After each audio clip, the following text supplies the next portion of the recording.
Hi, everybody. Welcome back.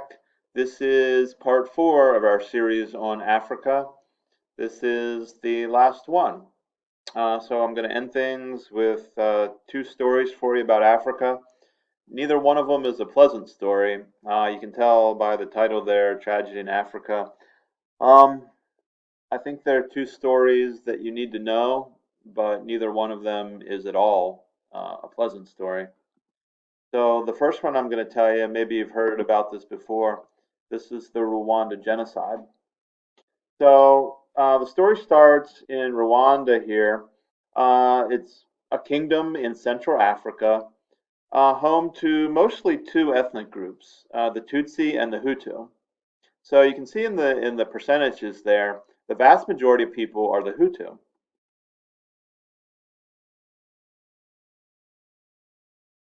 So these two groups have traditionally thought of themselves as different ethnicities, but I know a lot of folks don't feel like this is true. These two groups share the same language, they share the same culture, but they have always thought of themselves as different. So if you remember, this is a kingdom. So the word Tutsi meant noble, and the word Hutu meant peasant. So just from those two words, you can probably guess the roles that these people fell into. The Tutsi were the owners of the land.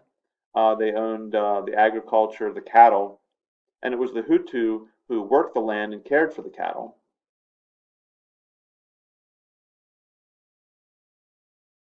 Folks from these two groups would tell you that there are physical differences between them. I don't know if this is true or not. Like I say, most theories today are that these are the same ethnicity, but the Tutsi would tell you that they are taller and of lighter skin, and the Hutu would tell you that they are shorter and of darker skin.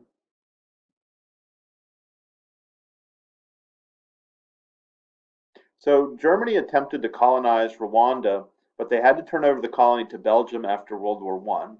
So just based on the timing of that, after World War One, I'm going to bet you that that's part of the Treaty of Versailles. If you remember, the Treaty of Versailles significantly punished Germany, and I know Germany had to give up their colonial land. I'm going to bet that that's why Germany had to turn it over to Belgium. Um, what's weird about this is both of these colonial powers stressed the belief that was already there that these were two separate races, and they both stressed the idea that the Tutsi were the superior group. I don't know why Germany and Belgium stressed this. If I had to guess, I'm going to bet that maintaining the status quo, maintaining a group where the Tutsi were the noble and the Hutu were the working peasant class, I'm going to bet that they saw that as an efficient way to keep the agriculture going. In other words, they didn't want to disrupt the status quo, so they did just the opposite. They encouraged it.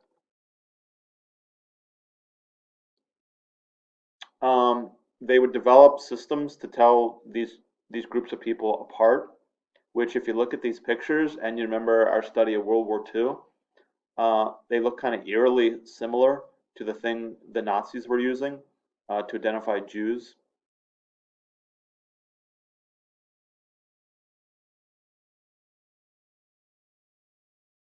And of course, all this is discredited by modern science. The devices that Belgium was using have no basis in science whatsoever.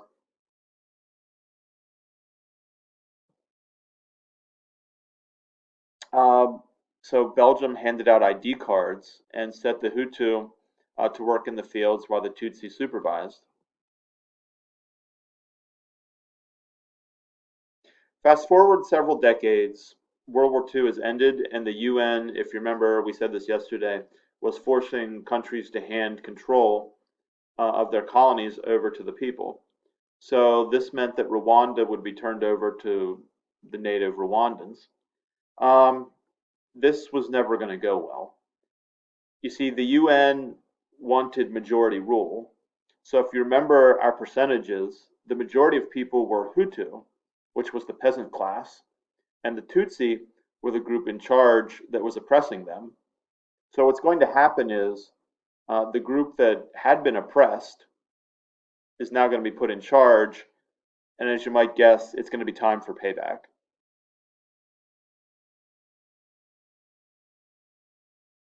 So, rumor spread that the Tutsi were not going to allow the Hutu to take over. The rumor was that the Tutsi wanted to remain a kingdom, to keep it a monarchy. The rumor also spread that there was violence being committed against the Hutu. Whether or not any of this was true, I don't know, but the rumor went around and people believed it, and the Hutu started rioting.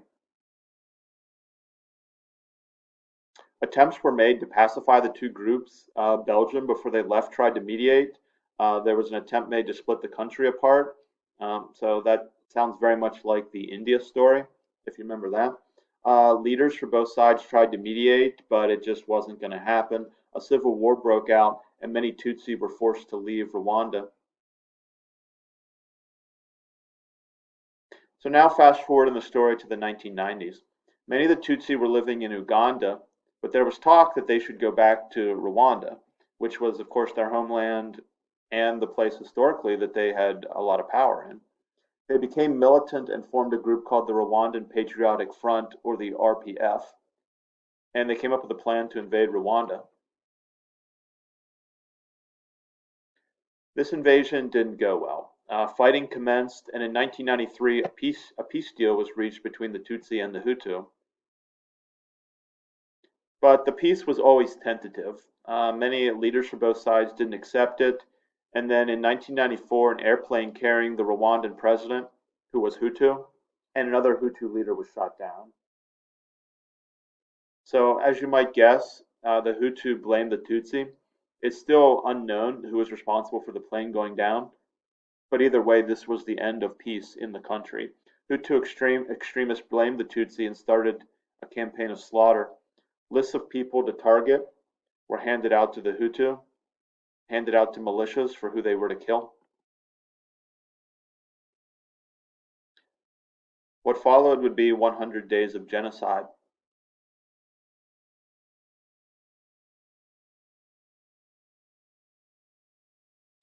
Traffic stops were set up and people were made to show their ID cards. Radio stations, newspapers ran hate-filled propaganda. Hate lists were given to the Hutu for members of the Tutsi that they were to kill.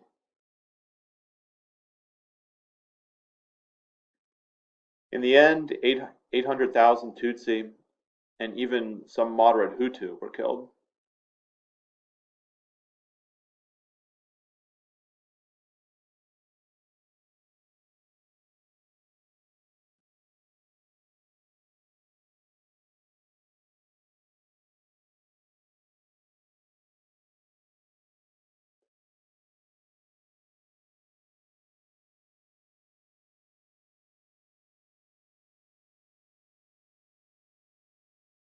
The French, the Belgium, and the UN troops did not intervene in this.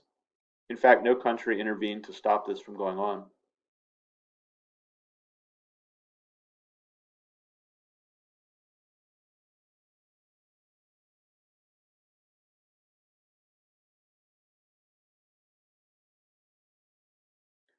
Genocide ended when an RPF army, along with the Ugandan army, seized control of the country back from the Hutu. During backlash, many Hutu left Rwanda. Some people claim that the RPF killed thousands of Hutu, but this is unsubstantiated. So what you see here is a mass exile of Hutu from Rwanda, fearing a backlash from the Tutsi. This massive exile, along with fights for control and revenge, led to violence that spread across 6 different countries.